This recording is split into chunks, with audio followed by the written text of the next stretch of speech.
এইচএসসির ফলাফল নিয়ে এবার সারা দেশে চলছে নানা আলোচনা। পাশের হার কমে গেছে, জিপিএ ৫ অনেক কম। তবে এমন পরিস্থিতিতেও ব্রাহ্মণবাড়িয়ার নবীনগরের দৌলতপুর গ্রামের রিপন মিয়া তাক লাগিয়ে দিয়েছেন সবাইকে।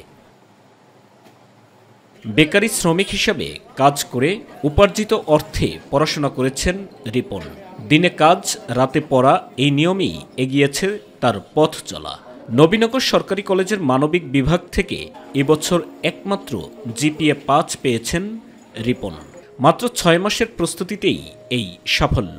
পরীক্ষা দেওয়ার শেষ হওয়ার পর থেকে আমি দোকানদারি করতেছি। আমাদের দোকানদারি করে আমার ভাইয়ের সাথে পরিবার কিন্তু প্রিপারেশন নিতে পারছি না। এখন A+ আসছে, খুশির খবর, কিন্তু আমি তবুও প্রিপারেশন নিতে পারতেছি না। অর্থনৈতিক যে অবস্থা আছে, ঢাকা বিশ্ববিদ্যালয়ে ভর্তি হওয়ার যে ইচ্ছে ছিল, সেই ইচ্ছেটা পূরণ হওয়ার মতো বড় একটা বাধা। বাবা খলিল মিয়া স্থানীয় বিলের ইজারা থেকে সংসার চালান। অর্থাভাবে এখন ছেলের উচ্চশিক্ষা নিয়ে চিন্তিত পুরো পরিবার।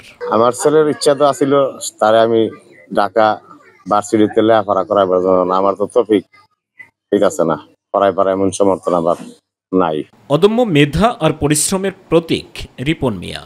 প্রয়োজন শুধু একটু সহযোগিতা।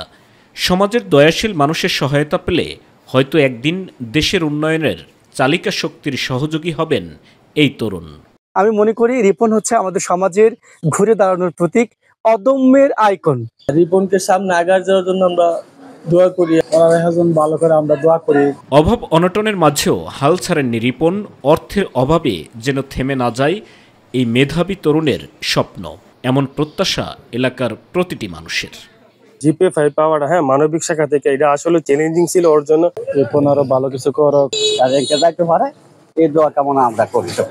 সাইদুর রহমান আবির, মাই টিভি নিউজ ডেস্ক।